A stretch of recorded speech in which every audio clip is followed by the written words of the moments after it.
Bom, tendo posto isto aqui, nós queremos fazer uma introdução rápida dizendo o seguinte: amados, cada vez mais está sendo difícil pregar nas igrejas do século 21. E eu explico por quê. Porque as expectativas, por onde a gente passa, é que o pregador, ou aquele que traz a mensagem, traga uma mensagem de autoajuda, como ter sucesso na vida. Quando na verdade a mensagem do Senhor Jesus é uma mensagem de renúncia, de carregar a cruz e etc. A maioria do povo é querendo uma mensagem de adaptações às suas situações, flexíveis.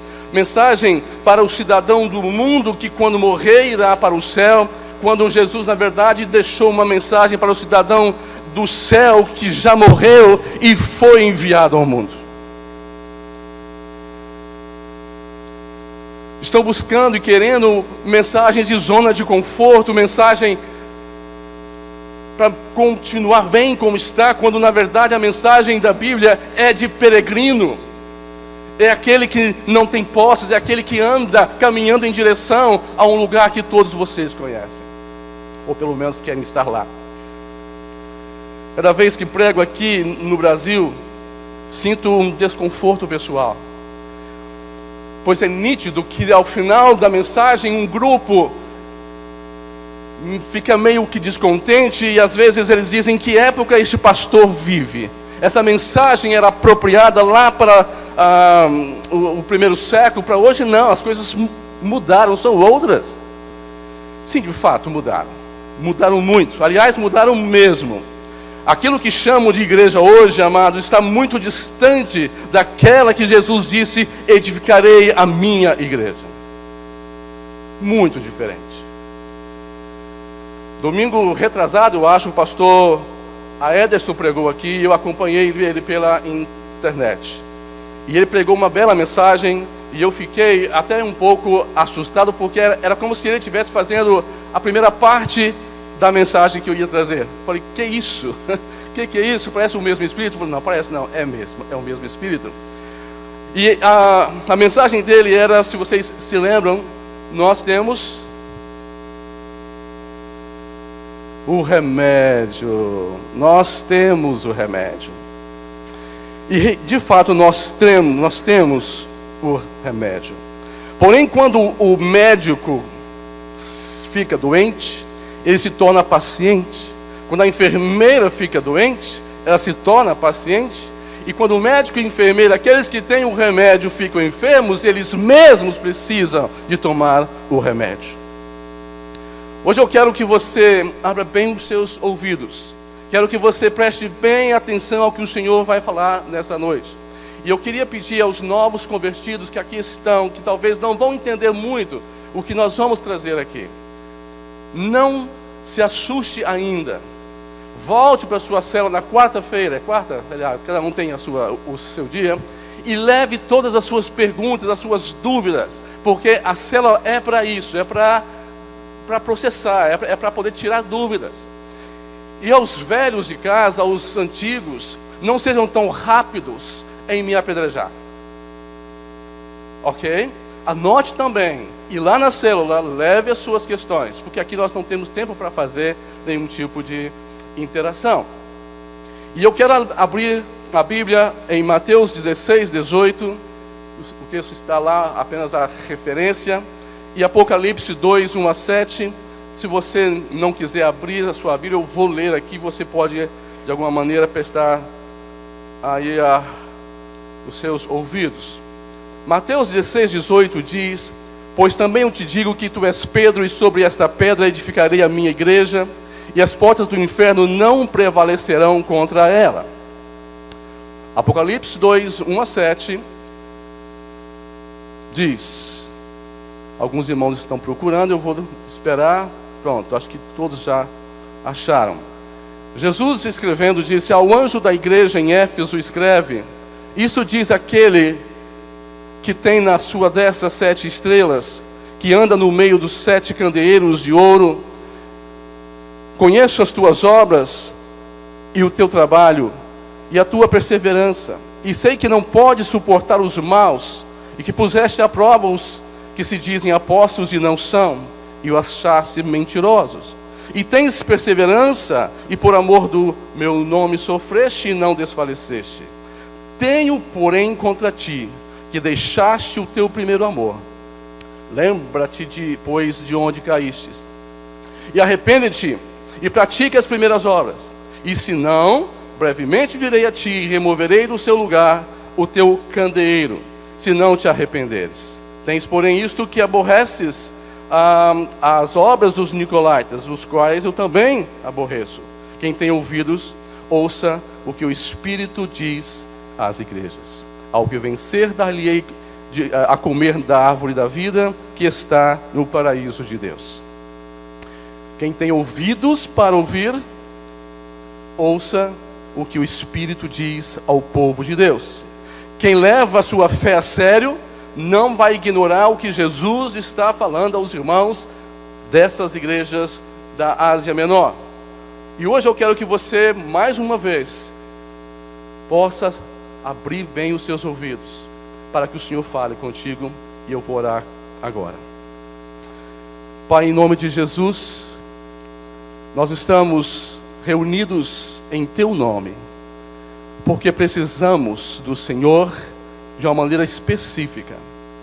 E nesse momento eu quero orar por mim mesmo, para que o meu coração esteja em sintonia com o Teu, principalmente na motivação. Guarda-me de qualquer tipo de motivação errada para estar aqui nesta noite e para trazer a mensagem que o Senhor mesmo já me deu. Também oro, Senhor, para que o Senhor me dê ousadia, para que seja um bom canal, porém sem me estribar nos conhecimentos que o Senhor também já tem me dado nesta área. Deus, eu quero que esta mensagem não volte vazia em nome de Jesus. Que aqueles que o Senhor trouxe nesta noite, que precisava ouvir, que ouça. E que o Teu nome seja glorificado, Senhor, em suas vidas. Por último, Pai, eu quero agradecer pela autoridade que o Senhor nos dá em nome de Jesus, para desfazer as obras de Satanás. Satanás, em nome de Jesus, eu declaro você falido, com qualquer tipo de ardil, qualquer tipo de planos, qualquer tipo de ação contrária ao que o Espírito de Deus está fazendo nesta noite. Eu te proíbo você de atuar de qualquer forma, para que cada pessoa que esteja aqui neste lugar possa ser alcançado pelo poder do Senhor. Você é derrotado e você sabe disso, por isso, mais uma vez, eu te declaro falido, caído por terra, em nome de Jesus. O texto de Mateus 16 está registrado uma virada no ministério do Senhor Jesus.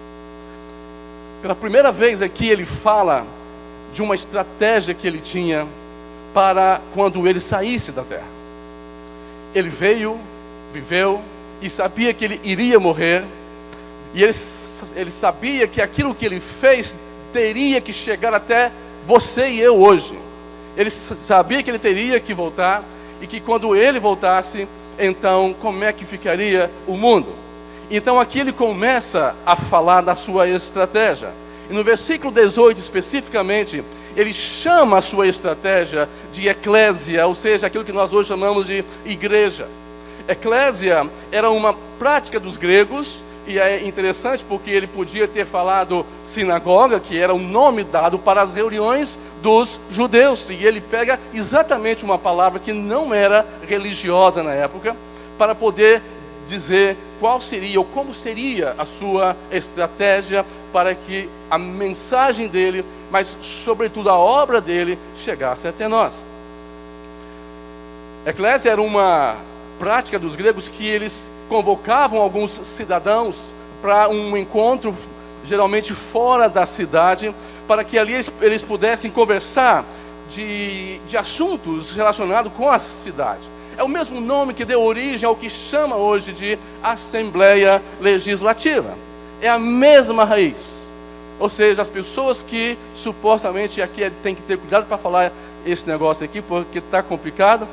as pessoas que eram para serem os nossos representantes de lidar com as coisas que a cidade precisava. Bom, deixando esse assunto para lá da política, né? Jesus disse uma coisa interessante. Ele disse que a sua eclésia teria alguma coisa diferente da eclésia do grego.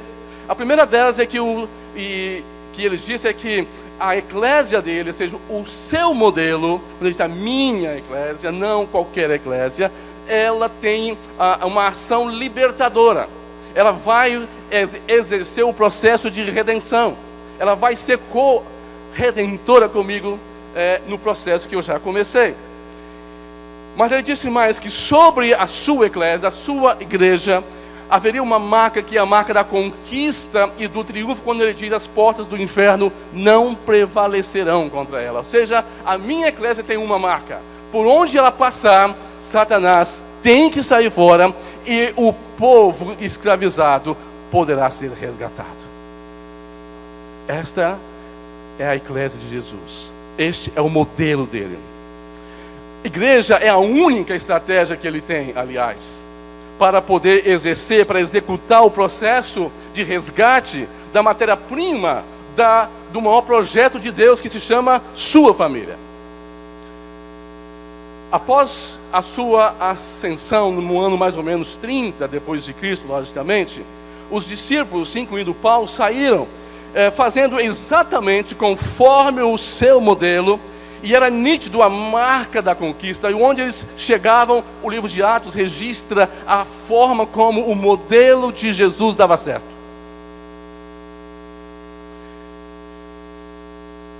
Pessoas eram atraídas a Jesus e tinham suas vidas transformadas. E o interessante é que elas se tornavam resgatadoras. Era uma corrente. Todos que eram resgatados se tornavam resgatadores, porque este é o modelo dele, faz parte do modelo dele.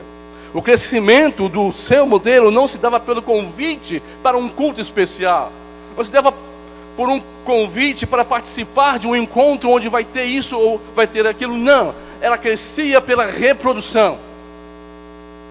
Era a marca da sua eclésia, da sua igreja. Entretanto, amados, logo aconteceu algo que o próprio Jesus tinha previsto. Ele disse: olha, vai acontecer uma coisa. Quando eu partir, o inimigo vai semear uma semente diferente no meio do trigo. Vocês, a eclésia, a minha eclésia é o trigo. E o inimigo vai semear joio. Ele tinha previsto isso. Vai semear joio. E cuidado, porque esse joio parece trigo, mas não é trigo. E vai complicar. E aconteceu isto. Logo a sua partida. E esse joio que foi semeado pelo inimigo, logo começou a propor alterações e desvios no modelo original de Jesus. Homens passaram a inventar moda e foram acrescentando suas próprias ideias. Essas pessoas não conseguiam aceitar um modelo, uma proposta tão simples, ensinada pelo mestre. E eles não acreditavam que aquilo tão simples poderia e teria poder para transformar vidas. Eles começaram a criar outras coisas para dar uma ajudinha. Esse negócio é muito simples. E acabaram por importar elementos de outras religiões da época para o meio daquela que Jesus chamou de minha eclésia. E o modelo simples começou a ficar complicado. E bem cedo essa tendência de fazer diferente passou a ser liderada por pessoas que queriam ganhar proeminência no meio do povo, no meio da igreja. Eles elaboravam os seus argumentos, suas propostas, e com muita veemência e poder de convencimento, mas não sem disputa. E foi assim, amados, que lá a partir do ano 51 começou as cartas sendo escritas pelos apóstolos. Aqueles que foram usados para levar a semente, a mensagem do reino, começaram a perceber as mudanças que estavam sendo feitas no modelo que Jesus tinha começado. E então escreveram mais de 20 cartas.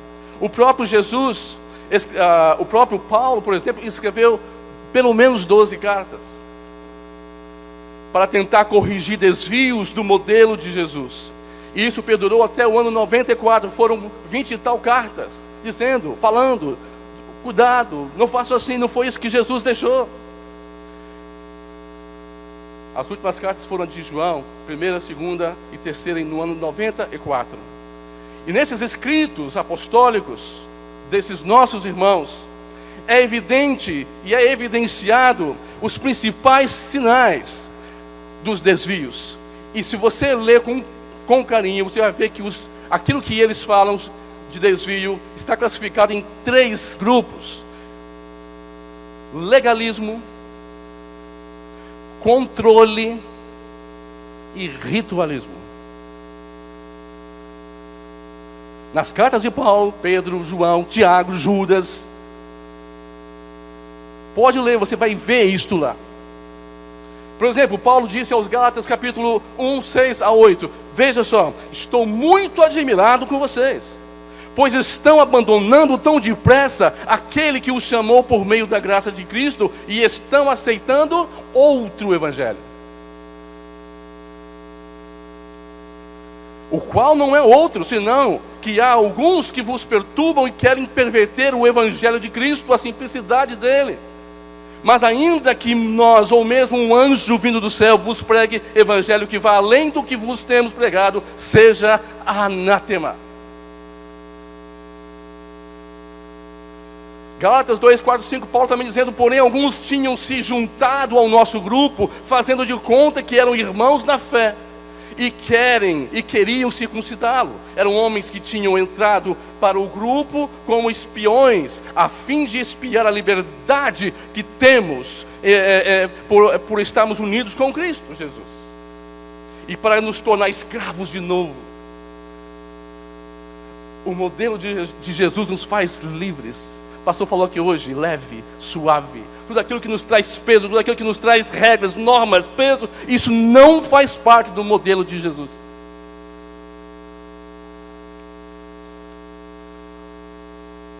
Colossenses 2, ele diz, eu digo isso a vocês para que não deixem que ninguém os engane com explicações falsas, que acrescente nada ao modelo de Jesus, mesmo que pareçam muito boas, mesmo que sejam ideias mirabolantes que prometem fazer isso, fazer aquilo, não aceitem. Porque embora no corpo eu esteja longe, em espírito estou com vocês, e fico alegre em saber que vocês estão unidos e firmes na fé em Cristo. Portanto, já que vocês aceitaram Cristo Jesus como Senhor, vivam unidos com Ele, estejam enraizados nele, construam sua vida sobre ele e se tornem mais fortes na fé, como foi ensinado a vocês. E deem graças, sempre graças a Deus, e tenham cuidado para que ninguém os torne escravos por meio de argumentos sem valor, com invencionice religiosa, que vem da sabedoria humana, não vem de Deus. Essas coisas vêm dos ensinamentos de criaturas humanas e dos espíritos que dominam o universo e não vêm de Cristo. Ninguém se faça árbitro contra vós outros, disse Paulo, pretextando humildade e culto dos anjos e pererê por outro. Tem muitos modismos por aí, baseando-se em visões, infatuados, sem motivo algum na sua mente carnal. Por último, eu tenho muitos textos aqui, eu só apenas mais um, 2 Coríntios capítulo 11, versículo 2. Porque eu zelo por vocês com o zelo de Deus, visto que vos tenho preparado para vos apresentar como virgem pura a um só esposo, que é Cristo. Mas receio que assim como a serpente enganou a Eva com a sua astúcia, assim também seja corrompida a vossa mente e se aparte da simplicidade e pureza devidas a Cristo. Se na verdade vindo alguém prega outro Jesus que não temos pregado, ou se aceitais espírito diferente que não tem recebido, ou o evangelho diferente, não façam isso. Pedro, Tiago, Judas, João, todos escreveram para advertir os irmãos das influências e alterações dos homens ao modelo de Jesus. Quem tem ouvidos para ouvir, ouça o que o Espírito diz à igreja. Por que os apóstolos estavam tão preocupados com as alterações? Por quê? Porque eles sabiam que somente o modelo de Jesus era capaz de ser prevalente contra as portas do inferno. Somente o modelo dele tinha o poder da vitória, de chegar e libertar aquelas pessoas que Jesus morreu por elas. Apesar do esforço dos apóstolos, o joio no meio da igreja continuou fazendo sua influência. E chegamos então ao livro do Apocalipse, esse texto que nós lemos. Quando o próprio Jesus, no ano de 95, mais ou menos depois de Cristo, um ano depois da última carta de João, e o próprio Jesus aparece, João disse e pede: escreva uma mensagem a 7 grupos que estão na Ásia. Deixe-eu saber o que eu penso sobre o que eles estão fazendo. Em sua mensagem ficou claro, e você depois leia o capítulo 2 e o 3 todinho, que vai estar as 7 cartas que ele mandou para 7 igrejas daquela época. Em sua mensagem ficou evidenciado que dos 7 grupos, quantas estavam segundo o modelo de Jesus? Quem lembra? 2. 5 estavam doentes. 5 grupos que se reuniam e faziam acontecer em nome de Jesus estavam fora do seu modelo. Incrível que para todos eles Jesus fez alguns elogios. Ele disse: olha, legal, tem umas coisas aí bem legal. Para 5 deles, ele fez duras e severas críticas, observações, reprovações. Tanto os elogios quanto as reprimendas que Jesus mandou tinha a ver com um único assunto: a conformidade com o seu modelo. Jesus disse que estava atento às suas obras, estava atento às suas atividades. Ele: conheço as tuas obras, eu sei o que vocês estão fazendo aí, dizendo que fui eu que mandei fazer. E para 5 grupos ele disse que tinha algo contra eles: tenho isso contra ti. E que deveriam fazer o quê? Se arrepender. Arrependa, mude de comportamento e volte ao modelo, às primeiras práticas, ao primeiro amor. O primeiro amor que Jesus fala aqui é volta ao seu modelo. Eu sei que a gente prega e canta, eu quero voltar ao primeiro amor, como se eu fosse voltar quando eu aceitei Jesus. Eu não quero voltar lá, sinceramente não quero voltar lá, porque hoje eu entendo muito mais do meu pai, ele me entende, eu entendo. Nós estamos muito melhor hoje do que quando eu era bebê espiritual. Aqui a mensagem é: volta ao meu modelo, não invente moda.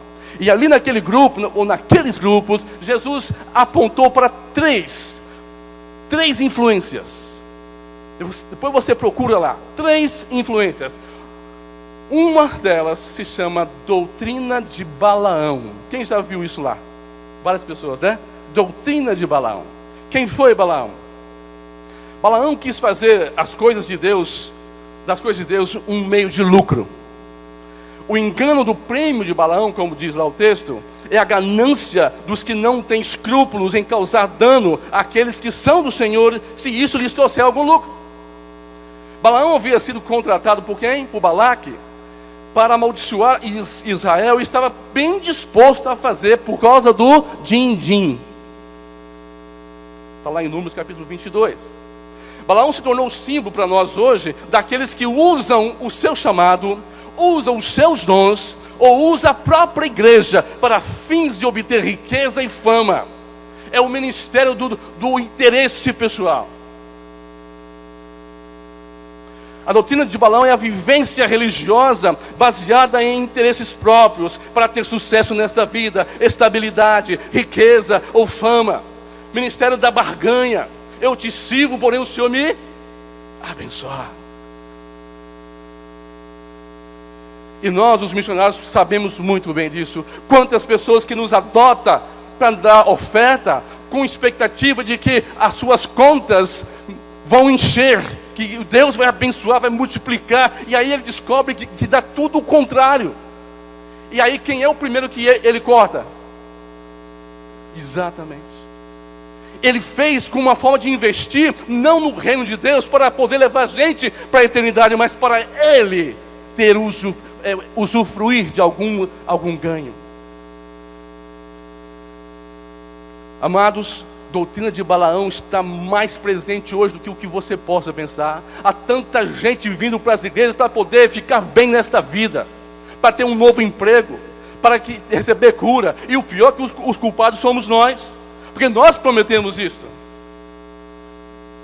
Porque nós usamos isso para atrair pessoas para os nossos cultos, para as nossas células.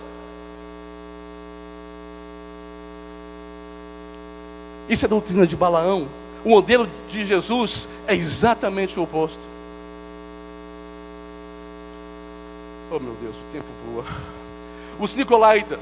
Os Nicolaítas, vocês vão ler lá, nesse texto que a gente leu, está lá os Nicolaítas. Segundo os estudiosos, o termo Nicolaitas tem a seguinte etimologia em hebraico: Nicolau, que quer dizer vitorioso sobre o povo. Em grego é Nikolaos, que é um adjetivo, na verdade, formado da junção de Nikao, ou Nikao, que significa conquistar, e Laita quer dizer laikos, ou de onde vem a palavra leigo. Leigo é o que não é iluminado, versus clero. Clero é aquele que entende, e o leigo é aquele que não entende. Numa palavra bem popular, leigo quer dizer estúpido. Aquele que não pode entender por si mesmo, precisa de um outro para ajudar. Nicolau, os Nicolaitas aqui no caso, era uma influência que começou a separar o povo de Deus entre clero e leigos, entre o iluminado e os burros, entre aqueles que sabiam que tinham a revelação e aqueles que não sabem e precisam de quem tem a revelação. Os maiorais e a plebe. Ao ministério do controle, daqueles que dominam sobre o povo, que usa a sua posição para poder ser maior, subjugar, controlar. Na carta que Jesus escreveu aos Efésios, ele elogia exatamente isso. Vocês não deixaram que os Nicolaitas chegassem aí. Os Nicolaitas aspiravam o poder, o prestígio na sociedade, esforçavam-se pelo estabelecimento de uma hierarquia de sacerdotes, de harmonia com o Velho Testamento, inclusive, dividindo o povo em sacerdotes com privilégios especiais e de um lado leigos sem qualquer posição religiosa e influência.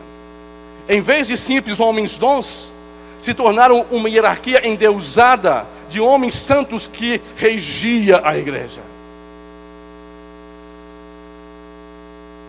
Em suma, os Nicolaitas estabeleciam uma estrutura vertical, onde as pessoas se distinguem pelos papéis, posição, hierarquia religiosa, liderança controladora e pessoas em busca de prestígio.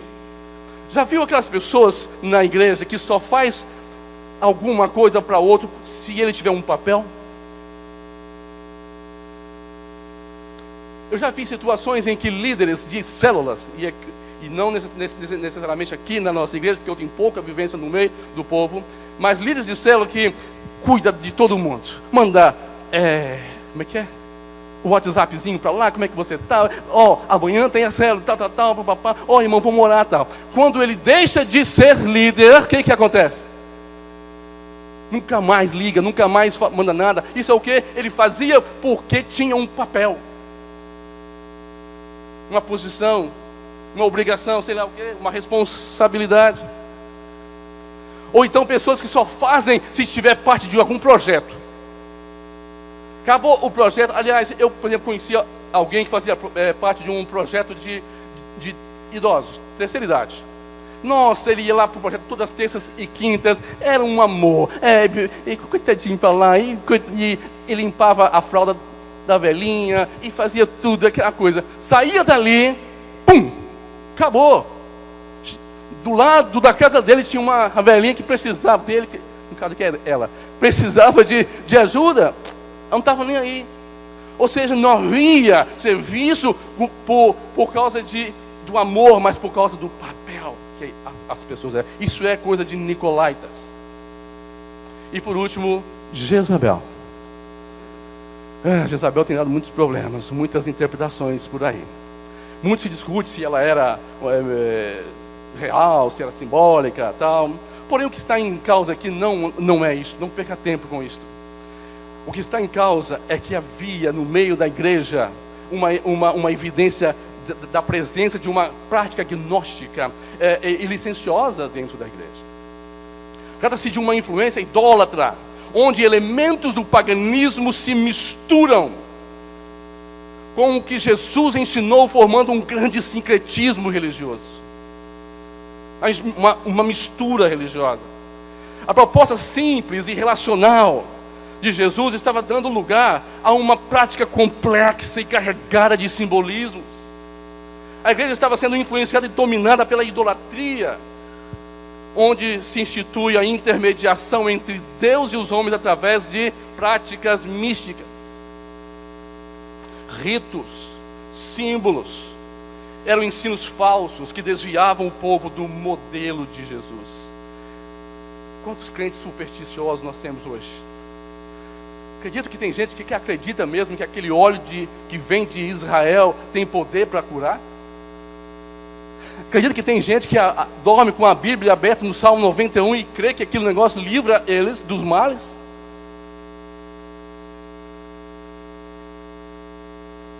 Pergunta às pessoas que viajam para Israel quantos pedidos elas recebem de crentes dizendo: traz um pouquinho de água do Rio Jordão para mim. Gente, isso é sério. Isso existe. Superstições, está cheio. E gente que estabeleceu que Deus só ouve se você fizer isso assim, assado, assim, assado. Só de joelho. Intercessão só pode ser com a mão, assim não pode ser assim. Não, assim não vale, tem que ser assim.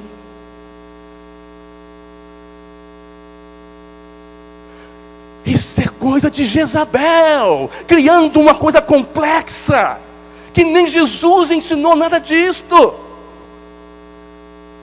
Tudo que Jesus deixou para nós é a simplicidade.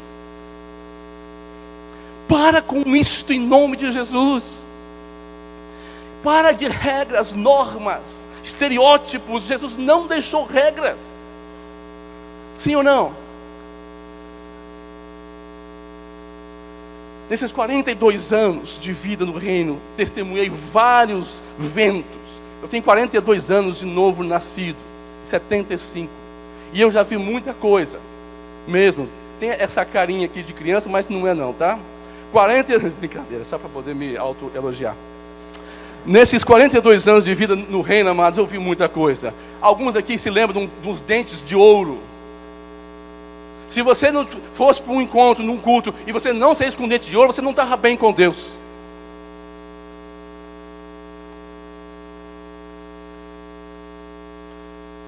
Queridos, Jezabel é a personificação da espiritualidade marcada por ritualismo, simbolismos e misticismo. A relação com Deus se assemelha, sabe como? Aos ídolos, e não a relacionamento pessoal. Deus não é ídolo. Aliás, eu vou te dizer, simples assim, o que Deus mais gosta é de ser pai. Esse negócio de ficar com esse formalismo para conversar com Deus, isso o irrita profundamente. Jesus foi tão claro: Abba, Pai. Para de criar regrinhas para poder se aproximar de Deus. E esse negócio, agora nós vamos entrar na presença de Deus.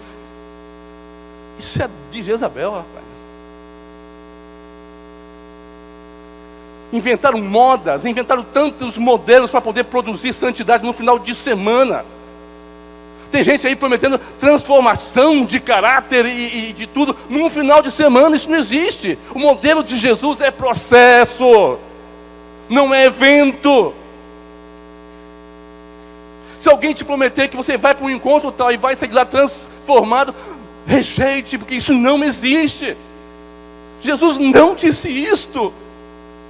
E eu falo isso com tremor e temor, porque a alma chora, a alma dói ao ver muita papagaiada por aí e fazendo os crentes sofrer, porque eles vão de encontro em encontro, de show em show, de reunião em reunião, e continua vendo que a vida continua a mesma coisa. Tem um clímax emocional, mas quando chega na segunda-feira, está tudo lá. Isto é de Jezabel. Qual a razão? Porque Jesus veio pessoalmente para ditar as cartas para João. Por que será que ele fez isto? Porque haviam alterado o seu modelo, abandonaram o primeiro amor, deixaram de fazer conforme o modelo dele. E esses desvios fazem com que a igreja se torne um fim em si mesma, e não um meio para o mundo. A igreja virou um fim, e ele não quis deixar isto.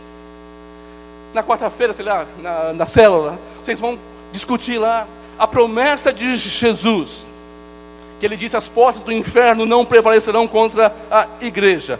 É uma marca visível na igreja do século 21. Vocês vão conversar isso lá. Em sua opinião, se Jesus escrevesse cartas às igrejas de hoje, o que seria diferente ou semelhante daquele tempo?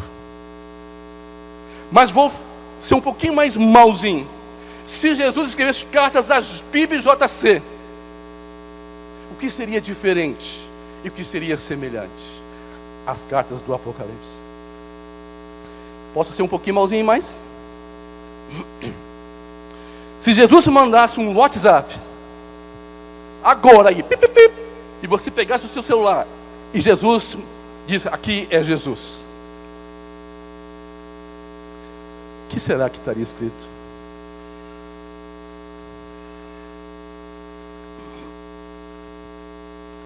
Se ele mandasse escrever alguma coisa sobre o seu modo de viver igreja, ele te falaria o quê? Quais seriam os elogios? Quais seriam as reprimendas que ele te daria?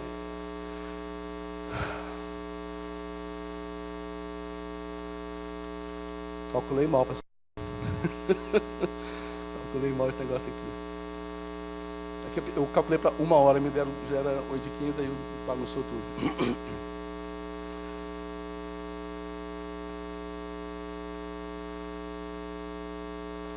Ok, eu vou parar por aqui.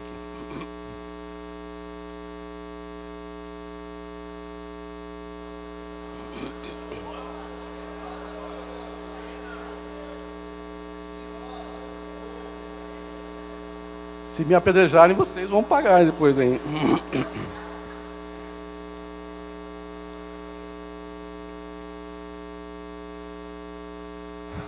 Aquilo ali é a linha do tempo da história da igreja, bem simplificada. Após João morrer, os historiadores relatam que as raízes dos desvios que Jesus falou, infelizmente, continuaram crescendo. E essas raízes encontram terreno fértil na época da conversão de um tal de Constantino. Todo mundo já ouviu falar, esse aqui é um imperador romano, que ele se converte. E ali então foi aonde aconteceu os maiores desvios. Tiveram vários concílios para tentar corrigir aqui, ajustar ali e tal. E esse negócio era permeado de contendas, brigas. E um queria ser o líder, outro queria não sei o quê. Era um negócio feio com um buraco no meio. Quem conhece a história e já leu sabe um pouco. Quem não conhece tem que ler. Jesus quer que você conheça a história.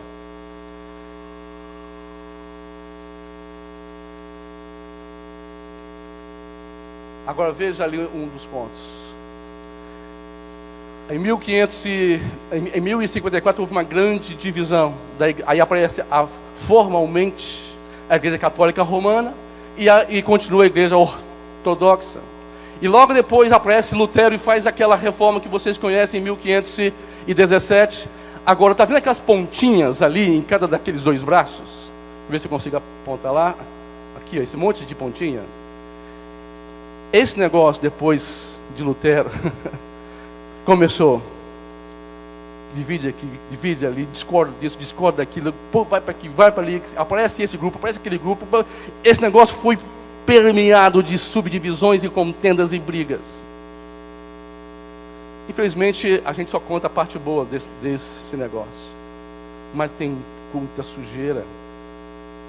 E a pergunta que eu fiz a mim mesmo, com tantas coisas dessa aqui, o que me garante que o modelo de igreja que eu vivo hoje é o modelo de Jesus e não é oriundo ou resultado dessas influências que apareceram ao longo da história? E eu vou apenas apontar coisinhas bem rápidas. Nessa época, aconteceu muita coisa esquisita.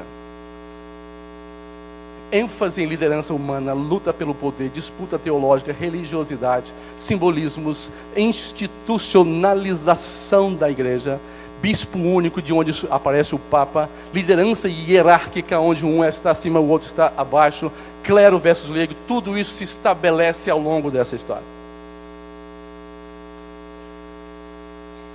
Lógico que o modelo de Jesus nunca deixou de existir, amém? Nunca sumiu.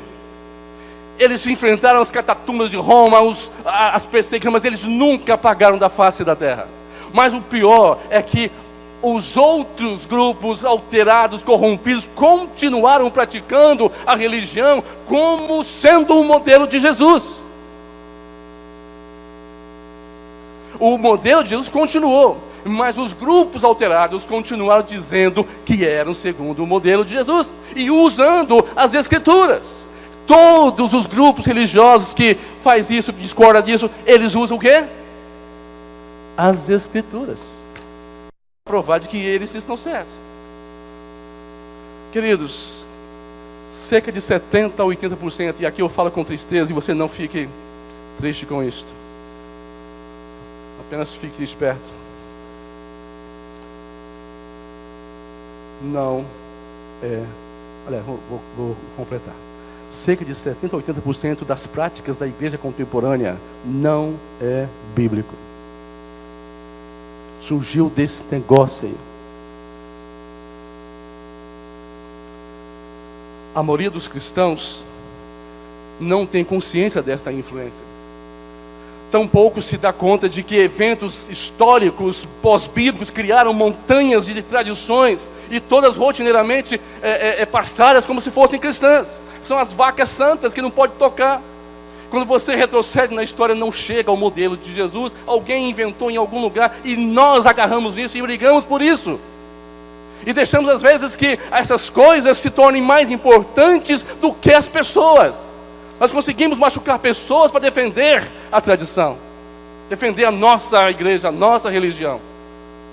A verdade é que que nós cristãos nunca colocamos em dúvida aquilo que fazemos. Pelo contrário, cumprimos alegremente nossas tradições religiosas sem verificar de onde elas vieram. Temos medo de fazer perguntas. Nós não podemos ter medo de fazer perguntas, mas nós não podemos ser irresponsáveis. Nós temos que ser, como Paulo disse, zelosos, não irresponsáveis. Não assumir postura de confrontos, ou que mais parece com afronta, apenas para aparecer, para dizer que não. Zelo é diferente. Zelo, ele quer saber, ele quer conhecer, ele quer conversar, para poder ter as oportunidades de purificar e de voltarmos ao primeiro amor. Amém? A maioria dos cristãos afirma que apoiam-se na palavra de Deus, mas nunca investiga se aquilo que faz cada semana é bíblico.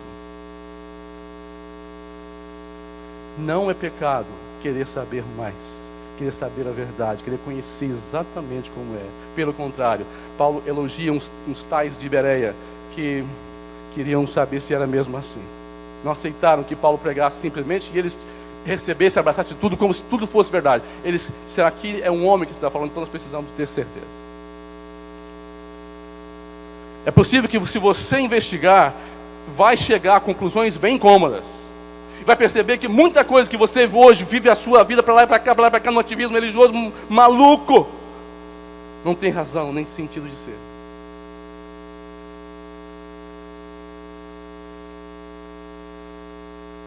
Porém, a principal e mais trágica mudança foi a substituição da liderança do Espírito Santo pela liderança humana. Esta é a tragédia da igreja.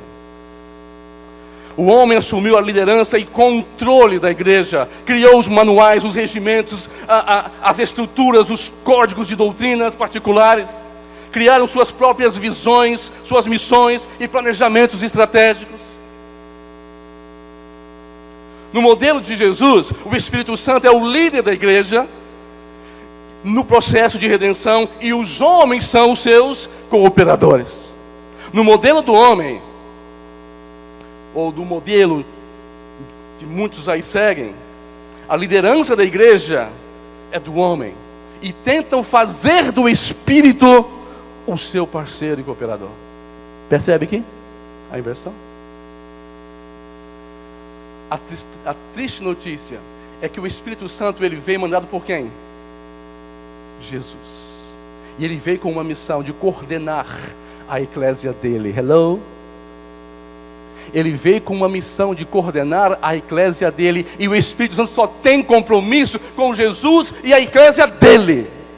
Qualquer eclésia, qualquer igreja que tentar fazer diferente do seu modelo, o Espírito Santo não vai abençoar. Isso quer dizer que não vai dar certo? Vai.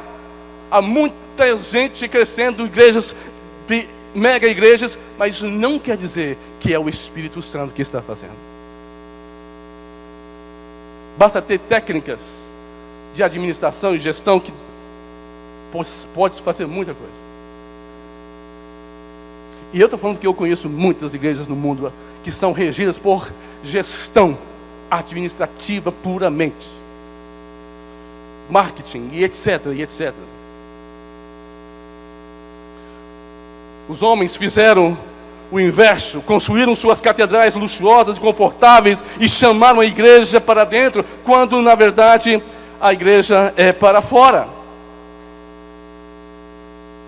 Essa é a segunda falácia da igreja. A palavra igreja quer dizer chamado para fora. E nós fizemos o quê?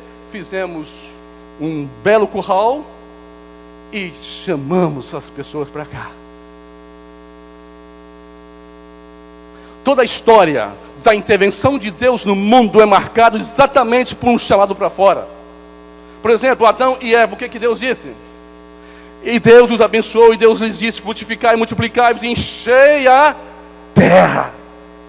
Chamado para fora. Para Noé ele disse, e abençoou Deus a Noé e seus filhos e disse: frutificai, multiplicai e enchei a terra. Chamado para fora. Babel, quem não conhece a torre de Babel? O que os homens queriam fazer? Todo mundo se ajuntar, construir uma torre que pudesse chegar até os céus e ali ficarem pertinho de Deus, numa boa. Para Deus proteger, para Deus fazer, que legal. E aí a Bíblia diz o quê? Assim o Senhor os espalhou dali sobre a face de toda a terra. E cessaram de edificar a cidade, por isso se chamou o seu nome Babel, porquanto ali confundiu o Senhor a língua de toda a terra, e dali os espalhou sobre a face de toda a terra. Deus não tem essa visão de ajuntamento e ficar todo mundo ali. O Senhor Jesus fez um negócio legal lá no morro, né? Veio Elias e tal. E aí Pedro logo o quê? Senhor, que bom estar aqui, porque a gente vai fazer umas tendinhas para a gente ficar por aqui. Disse, não, lá no pé do monte tem problema. Vamos descer, porque aqui ainda não é o nosso lugar. Chamado para fora. Abraão, o Senhor disse a Abraão: sai da tua terra, da tua parentela e da casa de seu pai para uma terra que eu te mostrarei. Para fora. Israel, Jacó, tudo para fora. E a igreja? Além do nome em si, chamado para fora, eclésia, o Senhor disse: vós sois os... Quem completa?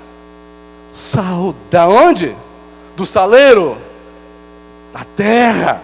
Ser sal da terra fala do aspecto da influência da igreja no mundo pelo contato. Sal que não toca, que não encosta, não tem jeito, não funciona. Com a comunidade, servindo, interagindo e amando as pessoas.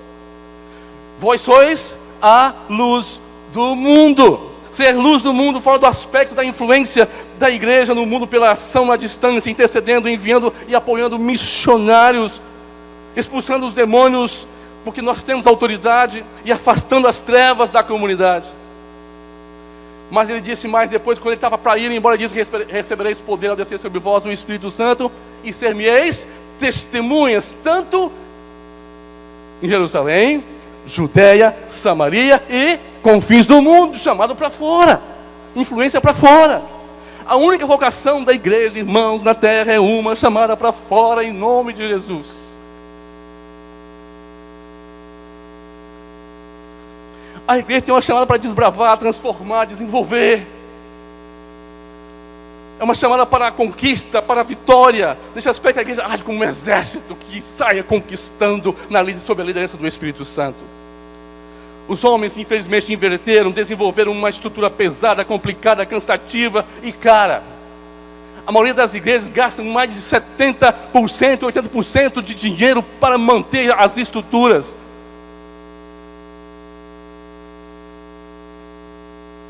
Eu duvido que Jesus está de lá olhando esse negócio e morrendo de rir e dizendo: oh, que lindo que estão fazendo. Eu duvido.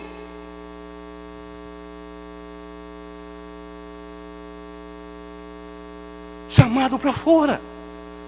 E nós vamos criando, todos os anos são milhares de reais para manter a estrutura rodando.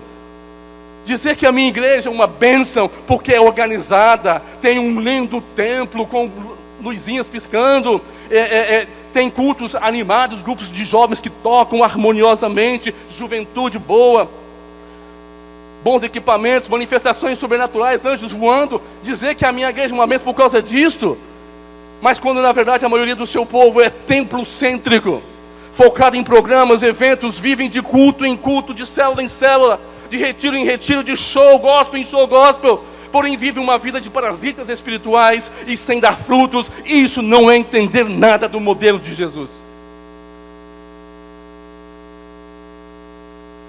Dizer que minha igreja é uma bênção porque tem 2.000 membros, mas os seus membros vivem amontoados dentro de um caixote de cimento, e a comunidade continua oprimida pelo diabo, com violência, doenças emocionais, vícios, alto índice de prostituição, drogados, corrupção, pobreza, miséria, pessoas da comunidade sem temer a Deus e a igreja. Isso significa farsa e grande contradição. Ser uma bênção dentro das 4 paredes é ser doente. Deus enviou a igreja ao mundo e os homens a levaram para os templos. Este lugar aqui, amados, pode ser uma grande bênção para nós, mas também pode ser uma grande maldição. Será bênção se for usado como centro de treinamento e de celebração de verdade. Amém? Centro de treinamento e celebração de verdade. E nesta ordem. Treinamento é equipar os santos para influenciar lá fora. É treinar os santos para resgatar os perdidos, e nada mais e nada menos. Nós não temos outra missão. O pastor falou sobre missão. Os adolescentes estão indo fazer a missão. Mas isso é para toda a igreja. Treinamento é para equipar, para nos tornar hábeis. Tem crente que passa 1 ano, 2, 3, 5 anos sem levar uma única pessoa a Jesus Cristo pessoalmente. Tudo que ela sabe fazer no máximo é convidar alguém para ir na célula e lá que se virem com ela.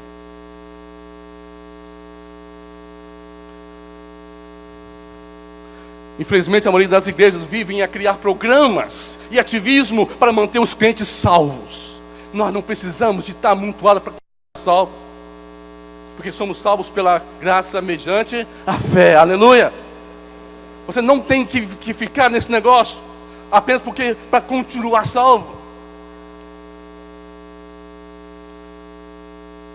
Aliás, queridos, por onde eu passo, eu encontro gente muito cansada de tudo isso.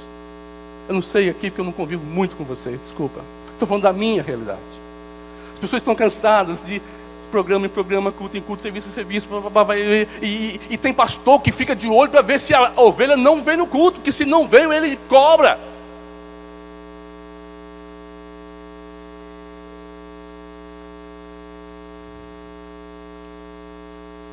As pessoas não têm nem tempo para conviver com a sua família muitas vezes.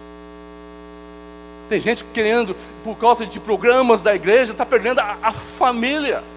E não consegue nem encontrar com o vizinho de porta, porque não tem tempo, está correndo o tempo todo. Isso não pode, isso não faz parte do modelo de Jesus.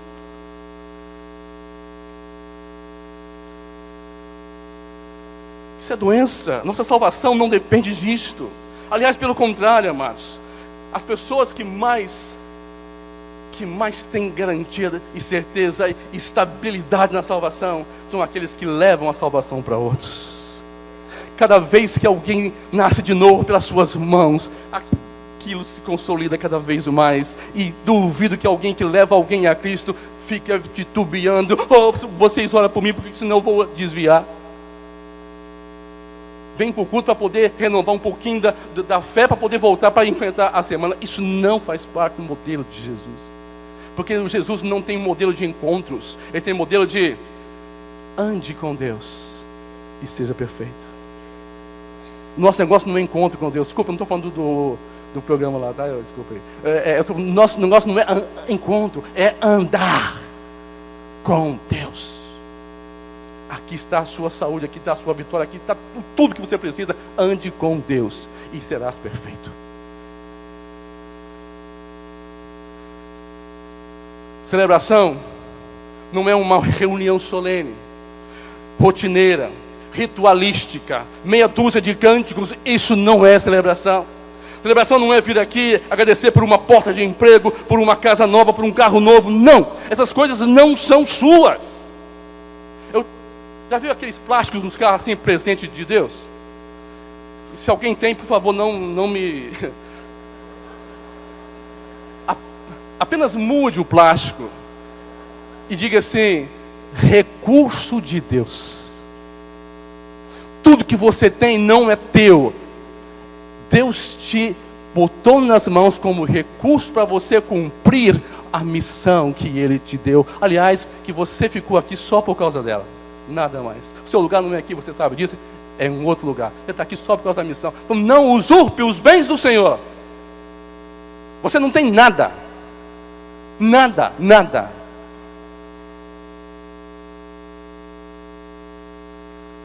Celebração não é para agradecer por um carro novo.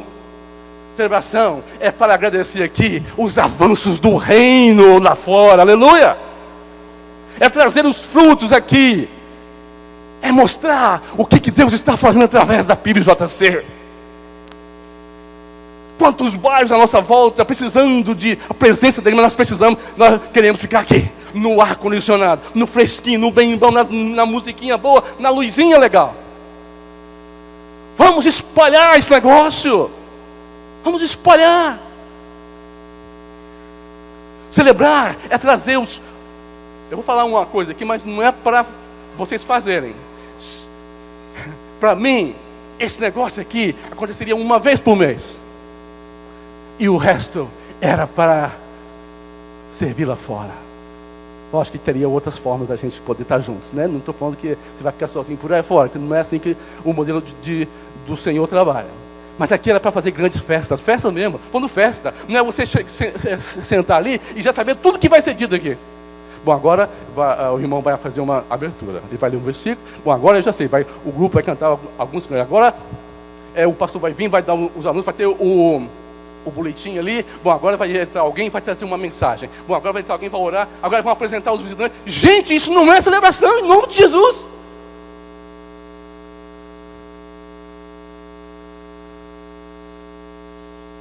Celebração é outra coisa. Vamos resgatar esse negócio, transformar isso aqui em treinamento e celebração. Oh, Jesus, me ajuda. Eu gosto de dizer que celebração é o voo da águia e não a ciscada da galinha. Ah, Jesus.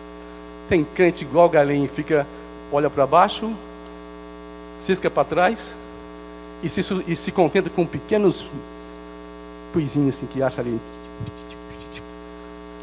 Quando o Senhor diz que nós somos como águias, olha para frente, para o alto, presas vivas, grandes, visão forte, fortaleza, renova-se. Não tem esse negócio de ficar 6 horas por mim, não tem isso. Ok, este lugar será uma maldição, se virá uma Meca. Meu pastor, meu irmão, presidente, se esse negócio aqui virar uma Meca, uma basílica e reforçar a tradição que as pessoas precisam deste lugar para conservar a sua salvação, isso é ruim, é contra nós. Então, qual é o nosso grande desafio? Vocês estão para eleger um pastor aí, né? Cuidado. Ore por esse povo que está no processo, eles precisam. Porque esse homem pode nos conduzir ao modelo de Jesus ou pode nos mandar para o outro lado. E nós não precisamos disso. Então qual é o nosso grande desafio, igreja? É manter ou perseguir e não aceitar um outro modelo que não seja o de Jesus. Mas para isso, nós precisamos de desinstitucionalizar a nossa espiritualidade. Você precisa de parar de condicionar a sua vida espiritual a um lugar santo, a um homem santo, a um dia santo, domingo, a um culto santo, aquele que você põe a sua melhor roupa. Se a sua vida espiritual depender desses 4 santos, que é uma herança diabólica que nem a reforma de Lutero conseguiu tirar, então você está frito sem banho, como dizia naquela época. Então, desinstitucionar a sua saúde espiritual não depende de um lugar santo, de um homem santo, de um dia santo e de um culto santo. Você precisa também de desmistificar a sua fé. Sai fora de simbolismos, rituais, desse negócio de agora faz isso, agora faz aquilo, agora planta bananeira, agora pintiu o cabelo, porque senão o Senhor não vai te ouvir. Pelo amor de Jeová, saia disso. Programas, nem meritocracia. Eu vou fazer isso para poder merecer a bênção do Senhor. Se alguém te ensinar isso, sai fora disso. Porque as suas bênçãos vêm da fidelidade do teu Pai, que cuida de você independentemente de quem você é. Pai é pai, é ou não é? E pais não têm filhos especiais.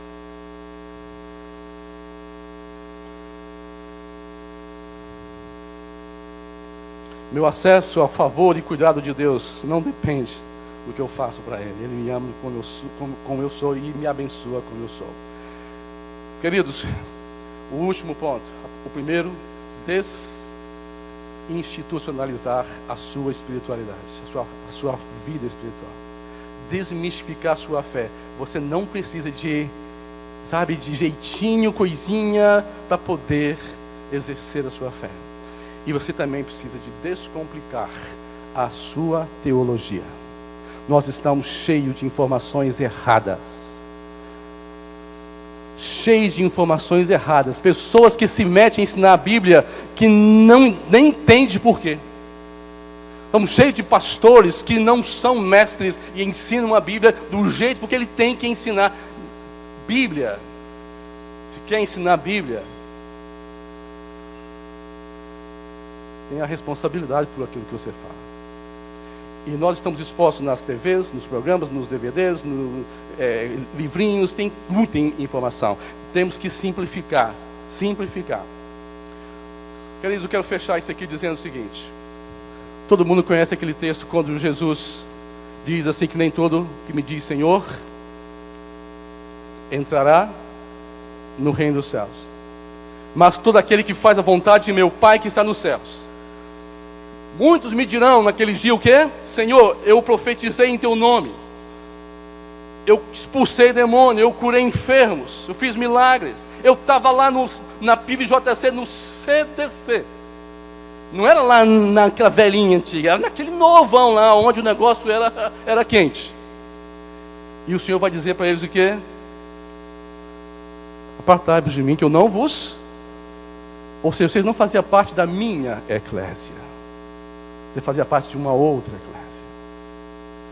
Então não se engane, amados. Sejam sábios.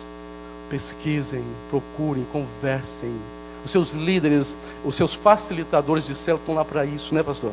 Não é isso? Conversar, não se enganar, não sai por aí atrás de nada errado, e nem aceite fazer aqui também nada que você não tenha certeza de que é segundo o modelo de Jesus, que os pastores são responsáveis por isso. Somente o modelo de Jesus tem a promessa da marca da conquista e da vitória. A igreja, segundo o modelo dele, avança sobre as portas do inferno e saqueia e resgata os perdidos e enganados de Satanás. Vamos lutar para que a PIBJC não aceite outro modelo, senão o modelo de Jesus? Amém? Vamos lutar, vamos ter um pacto aqui de nada mais do que o modelo de Jesus. Aquele que ele disse, edificarei a minha igreja, e as portas do inferno não prevalecerão contra ela. Vamos fazer os nossos próprios deslocamentos. Vamos ver se nós estamos de acordo com o modelo dele. E vamos ajudar uns aos outros a viver de acordo com o modelo dele. Essa tem sido a minha luta por 30 anos. Durante 12 anos, eu vivi um outro modelo. 30 anos eu descobri que eu estava fazendo muita coisa que Jesus não disse que era assim. E tem 30 anos que eu luto por isso.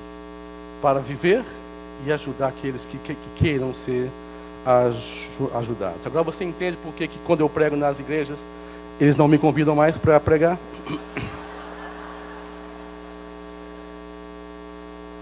Você está achando que isso é brincadeira? É sério.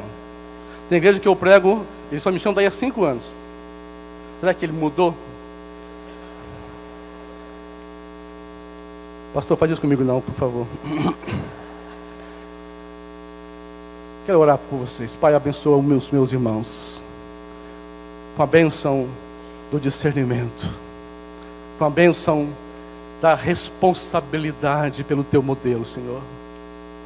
Eu sei que eu falei coisas aqui que pode ter entristecido alguns, mas despertado outros. Eu sei que o teu Espírito Santo sabe como tratar com cada um deles. Eu peço que assim seja, Senhor.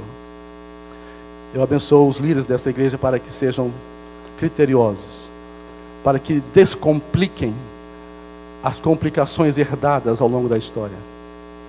Pai, queremos ser a igreja segundo o teu modelo, simples, um evangelho simples, que não depende de nada, que não tem que ter nenhum tipo de florzinha à volta, nenhum tipo de embrulhinho brilhoso, só aquele que o Senhor deixou.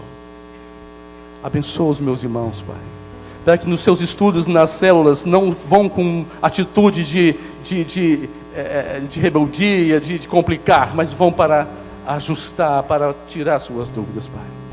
Que o teu nome seja exaltado em cada um de nós, em nome de Jesus. Amém.